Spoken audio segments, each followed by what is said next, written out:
Why are we so terrified of a scratch on a new phone? Or a wrinkle at the corner of an eye?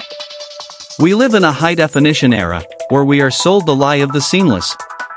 We filter our faces, edit our lives, and polish our memories until they are smooth, sterile, and ultimately dead.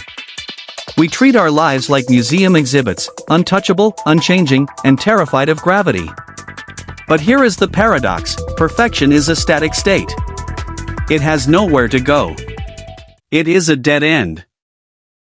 To be perfect is to be finished. But what if the moment of breaking isn't the end of the story, but the moment the story actually begins? What if the vividness of your life is measured not by how well you kept the vessel intact, but by the pattern of the cracks where the light finally got in? His name was Ren. For 40 years, his hands had known only the language of clay.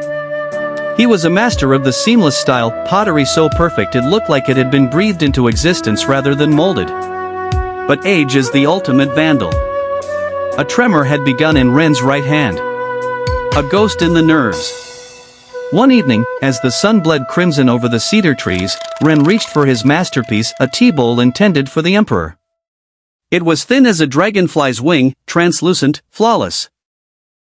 The sound wasn't a crash. It was a sigh. A sharp, crystalline sigh as the bowl met the stone floor. It shattered into 7 distinct pieces. Ren didn't weep. He felt a hollow colder than the clay. He saw his 40 years of discipline lying in ruins. His first instinct, the modern instinct, was to sweep it away. To hide the evidence of failure. To erase the error.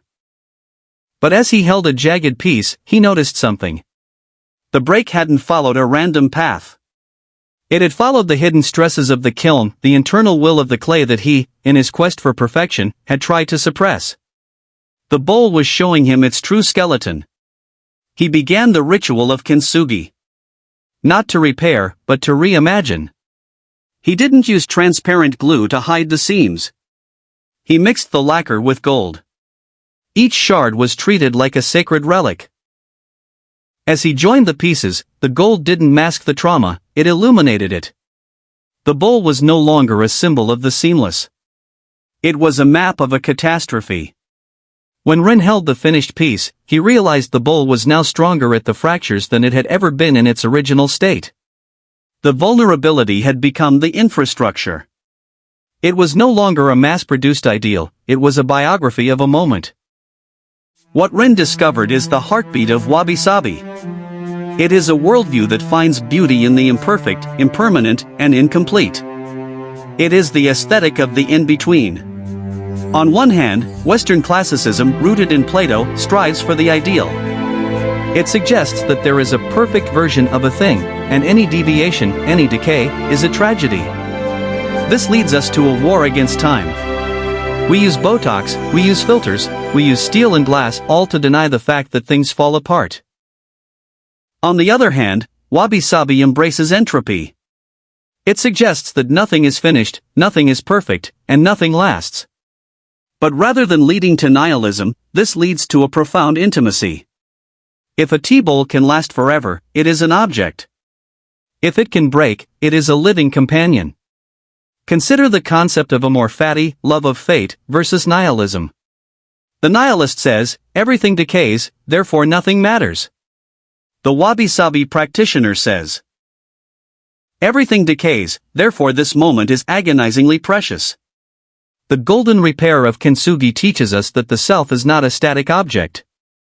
You are not the person you were before the break, the divorce, the failure, the loss.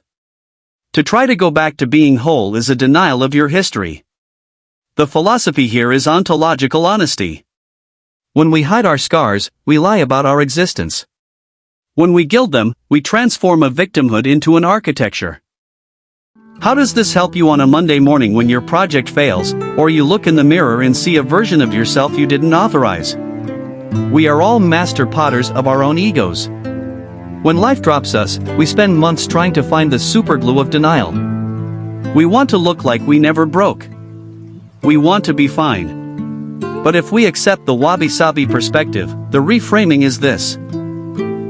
If we accept that the break is the most honest part of our story, then our anxiety about keeping it together becomes a waste of energy. Practical steps for your golden repair.